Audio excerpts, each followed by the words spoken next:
கனமழை காரணமாக புதுச்சேரி காரைக்காலில் இன்று பள்ளி கல்லூரிகளுக்கு விடுமுறை. ராமாயணத்தை தவறாக சித்தரித்ததாக கூறி தற்காலிக பணி நீக்கம் செய்யப்பட்ட மாணவன் பல்கலைக்கழக நிர்வாகத்தை கண்டித்து சமூக அமைப்பினர் ஆளுநர் மாளிகை முற்றுகை. கனமழை காரணமாக புதுச்சேரி மற்றும் காரைக்காலில் இன்று 18ஆம் தேதி பள்ளி கல்லூரிகளுக்கு விடுமுறை அளிக்கப்பட்டது. இலங்கை கடலோர பகுதிகளுக்கு அப்பால் உள்ள தென்மேற்கு வங்கக்கடல் பகுதிகளில் நிலவிய காற்றழுத்த தாழ்வு பகுதி தென்மேற்கு வங்கக்கடல் பகுதிகள் மற்றும் அதனை ஒட்டிய இலங்கை கடலோர பகுதிகளில் நிலவுகிறது. இது அடுத்த 24 மணி நேரத்தில் மேற்கு வடமேற்கு திசையில் மெதுவாக நகரக்கூடும் என தெரிவிக்கப்பட்டுள்ளது. மேலும் வருகின்ற 22ஆம் தேதி வாக்கில் தென்கிழக்கு வங்கக்கடல் பகுதிகளில் ஒரு காற்றழுத்த தாழ்வு பகுதி உருவாகக்கூடும் என கணிக்கப்பட்டுள்ளது. இது அடுத்த 48 மணி நேரத்தில் மேற்கு வடமேற்கு திசையில் நகர்ந்து மேலும் வலுப்பெறக்கூடும் என்று சென்னை வானிலை ஆய்வு மையம் தெரிவித்துள்ளது. இதன் காரணமாக இன்று புதுச்சேரி மற்றும் காரைக்கால் பகுதிகளிலும் இடி மின்னலுடன் கூடிய லேசானது முதல் மிதமான மழை பெய்யக்கூடும் என அறிவுறுத்தப்பட்டுள்ளது. தொடர்ந்து நாளை தமிழ்நாட்டில் அநேக இடங்களிலும் புதுச்சேரி மற்றும் காரைக்கால் பகுதிகளிலும் இடி மின்னலுடன் கூடிய லேசானது முதல் மிதமான மழை பெய்ய வாய்ப்புள்ளதாக சென்னை வானிலை ஆய்வு மையம் தெரிவித்துள்ளது. இதற்கிடையே தமிழ்நாட்டில் ஒரு சில பகுதிகளில் புதுச்சேரியிலும் கனமழை பெய்து வருகிறது. இதன் காரணமாக புதுச்சேரி மற்றும் காரைக்காலில் உள்ள அனைத்து பள்ளி கல்லூரிகளுக்கும் இன்று விடுமுறை அளித்து கல்வித்துறை அமைச்சர் நமச்சிவாயம் உத்தரவிட்டுள்ளார். ராமாயணத்தை தவறாக சித்தரித்து நாடகம் அரங்கேற்றியதாக கூறி புதுச்சேரி மத்திய பல்கலைக்கழக நாடகத்துறை மாணவன் புஷ்பராஜ் என்பவரை 4 மாதங்களாக தற்காலிக நீக்கம் செய்துள்ள பல்கலைக்கழக நிர்வாகத்தை கண்டித்து ஆளுநர் மாளிகையை முற்றுகையிடும் போராட்டத்தில் ஈடுபட்ட 50க்கும் மேற்பட்ட சமூக அமைப்பினரை போலீசார் கைது செய்தனர். புதுச்சேரி காலாப்பட்டில் உள்ள மத்திய பல்கலைக்கழகத்தில் நாடகத்துறையில் பயின்று வரும் மாணவர் புஷ்பராஜ் சோமானியம் என்ற பெண் விடுதலைக்கான நாடகத்தினை பல்கலைக்கழகத்தின் துணைவேந்தர் அனுமதியோடு நடத்தியுள்ளார். இதனிடையே மாணவர் புஷ்பராஜ் அரங்கேற்றிய சோமானயம் என்ற நாடகம் ராமாயணத்திற்கு எதிரானது என பல்கலைக்கழக நிர்வாகத்தினிடம் ஒரு சில மாணவர் அமைப்பினர் புகார் அளித்ததாக கூறப்படுகிறது. இதையடுத்து மாணவர் புஷ்பராஜ் 4 மாதங்களாக தற்காலிகமாக இடைநீக்கம் செய்யப்பட்டுள்ளார்.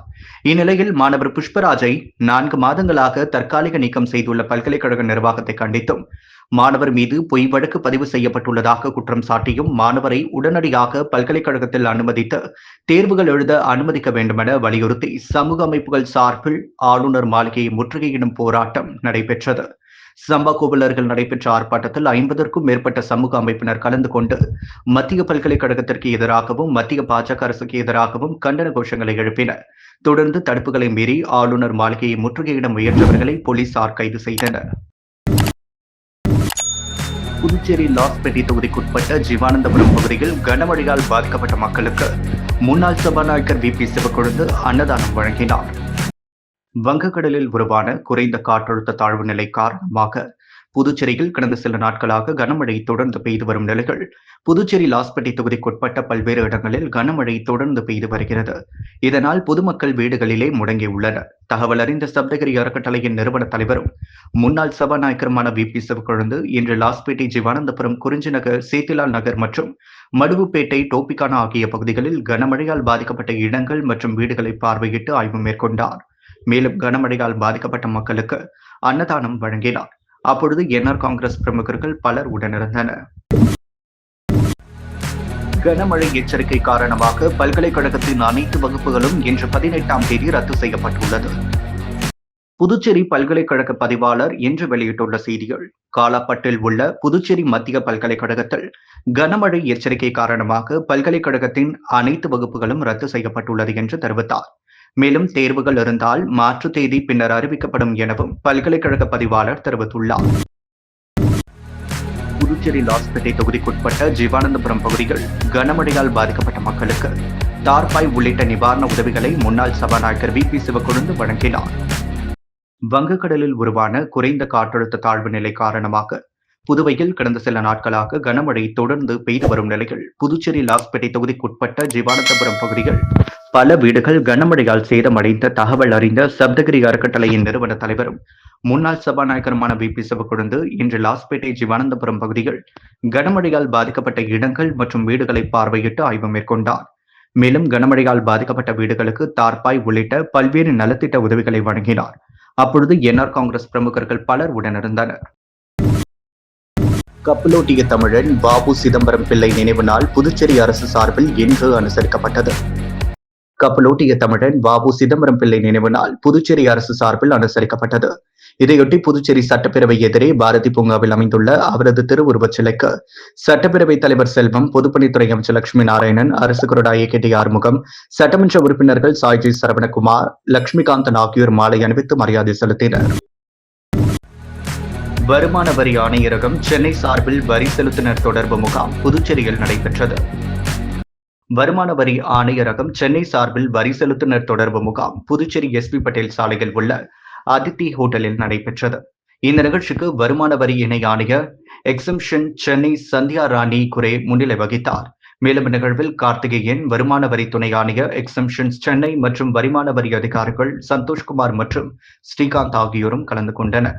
கல்வி, சேவை நிறுவனங்கள், வரி செலுத்தினர்கள் மற்றும் பொதுமக்களும் பெருமளவில் இந்த முகாமில் கலந்து கொண்டனர். வருமான வரி சட்டம், எக்ஸம்ஷன்ஸ் 80G மற்றும் 12A, 12AB தொடர்பான சந்தேக நிவாரணம், பதிவு மற்றும் புதுப்பிப்பு நடைமுறைகள், துறை வழங்கும் சேவைகள் பற்றிய விழிப்புணர்வு ஏற்படுத்தப்பட்டது. காது கேளாதோர் குழந்தைகளுக்காக ஓவியம் மற்றும் வினாடி வினா போட்டி மற்றும் TEF ஹெலன் கெல்லர் சிறப்பு விருதுகள் வழங்கும் விழா கம்பன் கலையரங்கத்தில் நடைபெற்றது. காது கேளாதோர் குழந்தைகளுக்கான ஓவியம் மற்றும் வினாடி வினா போட்டி மற்றும் TEF ஹெலன் கெல்லர் சிறப்பு விருதுகள் 2025 டெஃப் எனேபிள்ட் ஃபவுண்டேஷன் சார்பில் கம்பன் கலையரங்கத்தில் நடைபெற்றது. சிறப்பு விருந்தினராக புதுச்சேரி கிராமணி மற்றும் நாடார் சங்கத்தின் தலைவர் டாக்டர் AC புரந்தரதாசன் மற்றும் கௌரவ விருந்தினர்கள் Varun Vasagan, editor, power quality, Puducherry Saravanan மாநில ஒருங்கிணைப்பாளர், சர்வ சிக்ஷா அபியான் புதுச்சேரி மற்றும் பாசிட் general secretary, Pondicherry sports council கலந்து கொண்டு விழாவை சிறப்பித்தனர். நடைபெற்ற போட்டியில் வெற்றி பெற்ற மாணவ மாணவிகளுக்கு விருந்தினர்கள் பரிசளித்தனர். அது மட்டுமின்றி 10ஆம் வகுப்பு மற்றும் 12ஆம் வகுப்பில் நன்கு படித்த மாணவர்களுக்கும் நன்கு கற்பித்த ஆசிரியர்களுக்கும் பல்வேறு துறையில் சாதித்த காது கேளாதவர்களுக்கும் ஹெலன் கெல்லர் விருது 2025 வழங்கப்பட்டது. இதில் காது கேளாத குழந்தைகள், விருந்தினர்கள், பெற்றோர்கள் என்று 400க்கும் மேற்பட்டவர்கள் கலந்து கொண்டனர். இந்த விழாவில் ஒருங்கிணைப்பாளர் Gnanavel, manager deaf enable foundation மற்றும் மொழிபெயர்ப்பாளர் சுவர்ணலட்சுமி ஹேமச்சந்திரன், அமர்நாத், அஜித்குமார் மற்றும் பலர் கலந்து கொண்டனர். புதுச்சேரியில் பேனர் வைக்க பேரிடர் மேலாண்மை சட்டத்தின் கீழ் தடை விதித்து மாவட்ட ஆட்சியர் குலோத்துங்கன் உத்தரவிட்டுள்ளார். புதுவை மாவட்ட ஆட்சியர் குலோத்துங்கன் வெளியிட்டுள்ள செய்திகள்: வங்கக்கடலில் காற்றழுத்த தாழ்வு நிலை உருவாகியுள்ளதால் வரும் 19ஆம் தேதி வரை மணிக்கு 55 கிலோமீட்டர் வேகத்தில் காற்று மற்றும் லேசான மழை முதல் கனமழை பெய்யும் என வானிலை ஆய்வு மையம் தெரிவித்துள்ளது. அதையொட்டி புதுவையில் பொது இடங்களில் பொதுமக்களுக்கு இடையூறு ஏற்படுத்தும் வகையில் உள்ள பேனர்கள், கட் அவுட்டுகள் மற்றும் விளம்பர பலகைகள் வைக்க பேரிடர் மேலாண்மை சட்டத்தின் கீழ் தடை விதிக்கப்படுகிறது. இந்த தடை உத்தரவு வரும் டிசம்பர் 14ஆம் தேதி வரை அமலில் இருக்கும். இந்த தடை உத்தரவை மீறுவோர் மீது கடும் நடவடிக்கை எடுக்கப்படும். எனவே தற்பொழுது வைத்துள்ள பேனர்களை அவர்களாகவே அகற்றி பொதுமக்களுக்கு பாதுகாப்பை உறுதி செய்திட வேண்டும். பொது இடங்களில் அகற்றப்படாமல் உள்ள பேனர்களை உள்ளாட்சி அதிகாரிகள் எவ்வித முன்னறிவிப்பின்றி அகற்றி அதன் செலவினத்தை பேனர் வைத்த நபரிடம் வசூலிக்க வேண்டும் என்றார். புதுச்சேரி தலைமை செயலகத்தில் போதைப் பொருளுக்கு எதிரான உறுதிமொழி ஏற்கும் நிகழ்ச்சி நடைபெற்றது. புதுவை கடற்கரை சாலையில் உள்ள தலைமை செயலகத்தில் இன்று போதைப் பொருளுக்கு எதிரான உறுதிமொழி ஏற்கும் நிகழ்ச்சி நடைபெற்றது. சமூகம் மற்றும் நாட்டின் வளர்ச்சியில் இளைஞர்களின் சக்தி முக்கிய பங்களிப்பை வழங்குகிறது. எனவே போதைப் பொருள் இல்லாத இந்தியா பிரச்சாரத்தில் அதிகபட்ச எண்ணிக்கையிலான இளைஞர்கள் சேருவது மிகவும் முக்கியம். இளைஞர்கள் எந்த ஒரு தேசத்தின் சக்தியாகவும் நாட்டின் இந்த சவாலை ஏற்றுக்கொண்டு இன்று நாம் நஷா முக்த் பாரத் அபியானின் கீழ் ஒன்றிணைந்து சமூகம், குடும்பம், நண்பர்கள் மட்டுமல்ல நாமும் போதைப் பொருள் இல்லாதவர்களாக இருப்போம் என்று உறுதிமொழி எடுத்துக் கொள்கிறோம். ஏனெனில் மாற்றம் நம்மிடமிருந்து துவங்க வேண்டும். எனவே நாம் அனைவரும் இணைந்து நமது மாவட்டம், மாநிலத்தை போதைப் பொருள் இல்லாதத மாற்றி உறுதியான முடிவை எடுப்போம். எனது நாட்டை போதைப் பொருள் இல்லாத நாடாக மாற்றுவதற்காக என்னால் முடிந்த அனைத்தையும் செய்வேன் என்று நான் உறுதியளிக்கிறேன் என்று உறுதிமொழியை தலைமை செயலர் சரத் சவுகான் வாசிக்க அரசு செயலாளர்கள், ஊழியர்கள் பலர் உறுதிமொழியை ஏற்றுக்கொண்டனர். பிரபல துணிக்கடை பெயரில் வாட்ஸ்அப் குரூப்களில் வரும் மொபைல் செயலிகளை பதிவிறக்கம் செய்ய வேண்டாம் என சைபர் கிரைம் போலீசார் எச்சரிக்கை விடுத்துள்ளனர். புதுச்சேரி சைபர் கிரைம் போலீசார் வெளியிட்டுள்ள செய்திக்குறிப்பில், தற்பொழுது வாட்ஸ்அப் குரூப்கள் மற்றும் தெரியாத நபர்களிடமிருந்து பிரபல துணிக்கடையின் பெயரில் சலுகை விற்பனை திட்டத்தில் சேர்ந்து பயனடையுங்கள் என்ற போலியான லிங்க் வேகமாக பரவி வருகிறது. அந்த லிங்கை கிளிக் செய்து உள்ளே சென்று அதில் கேட்கப்படும் தகவல்களை பதிவிட்டால் உங்களது வங்கிக் கணக்கில் உள்ள பணத்தை மர்ம நபர்கள் மோசடியாக எடுத்து ஏமாற்றி விடுகின்றனர். ஆகையால் வாட்ஸ்அப்களில் வரும் இத்தகைய லிங்குகளை பதிவிறக்கம் செய்ய வேண்டாம். இதேபோல YONO SBI, reward point, ABK application, PM Kisan Yojana application, RTO e-challan என்ற பெயரில் வரும் லிங்கையும் யாரும் பதிவிறக்கம் செய்து பணத்தை இழக்க வேண்டாம், இதனை மற்றவர்களுக்கும் பகிர வேண்டாம் என எச்சரிக்கை விடுத்துள்ளனர். மேலும் சைபர் குற்றங்கள் தொடர்பான புகார் மற்றும் சந்தேகங்களுக்கு 1930 அல்லது 04132276 அல்லது 9489205246 என்ற எண்களை தொடர்பு கொள்ளலாம் என்று தெரிவித்தனர். உருளையன்பேட்டை தொகுதியில் புதிய சிமெண்ட் சாலைகள் அமைக்கும் பணிகள் குறித்து பொதுப்பணித்துறை அதிகாரிகளுடன் சட்டமன்ற உறுப்பினர் நேரு ஆலோசனை நடத்தினார். புதுச்சேரி உருளையன்பேட்டை தொகுதிக்குட்பட்ட புதுநகர் பிரதான சாலை, கென்னடி நகர் பிரதான சாலை, சாந்தி நகர் தெய்வசிகாமணி வீதி, உருளையன்பேட்டை வார்டு நெல்லித்தோப்பு பகுதியான கண்ணார வீதி, தச்சர் வீதி போன்ற வீதிகள் புதிதாக சிமெண்ட் சாலையாக அமைப்பது குறித்து பொதுப்பணித்துறை கட்டிடங்கள் மற்றும் சாலைகள் மத்திய பிரிவு செயற்பொறியாளர் ஸ்ரீனிவாசன், உருளையன்பேட்டை தொகுதி சட்டமன்ற உறுப்பினரும் நமது மக்கள் கழக தலைவருமான நேரு என்ற குப்புசாமியை இன்று சந்தித்து ஆலோசனை மேற்கொண்டார். ஆலோசனையில் இச்சாலைகளை தங்கள் துறையின் மூலம் புதிய சிமெண்ட் சாலையாக அமைத்துக் கொடுக்குமாறு கேட்டுக்கொண்டார். உழவர்கரை தொகுதிக்குட்பட்ட நரசிம்ம நகரில் 27,57,000 ரூபாய் மதிப்பீட்டில் சாலை அமைக்கும் பணிகளை தொகுதி சட்டமன்ற உறுப்பினர் சிவசங்கர் பூமி பூஜை செய்து துவக்கி வைத்தார்.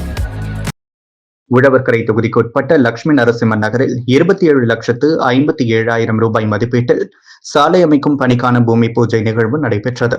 சிறப்பு விருந்தினராக தொகுதி சட்டமன்ற உறுப்பினர் சிவசங்கர் கலந்து கொண்டு சாலை அமைக்கும் பணிகளை பூமி பூஜை செய்து துவக்கி வைத்தார். இதில் உழவர்கரை நகராட்சி இளநிலை பொறியாளர் சிவகுமார் மற்றும் ஊர் முக்கிய பிரமுகர்கள், சட்டமன்ற உறுப்பினரின் ஆதரவாளர்கள் பலர் உடனிருந்தனர்.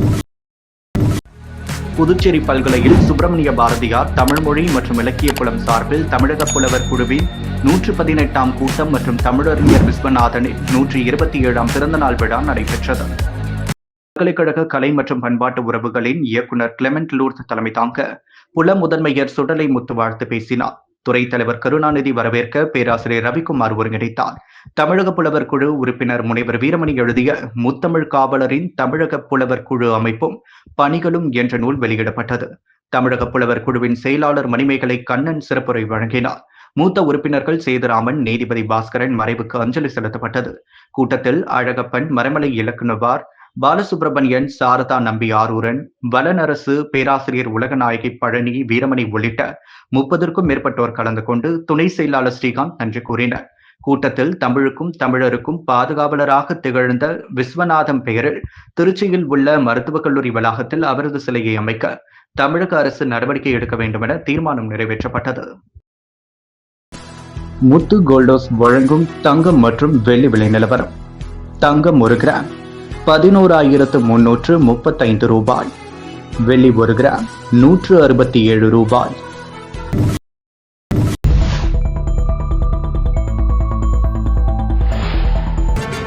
கனமழை காரணமாக புதுச்சேரி காரைக்காலில் இன்று பள்ளி கல்லூரிகளுக்கு விடுமுறை.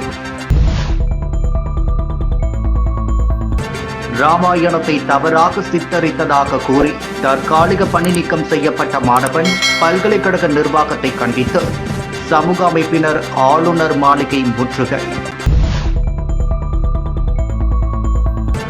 புதுவையில் பேனர் வைக்க தடை. ஏற்கனவே வைக்கப்பட்ட பேனர்களை அகற்ற கோரி நகராட்சிக்கு கலெக்டர் உத்தரவு.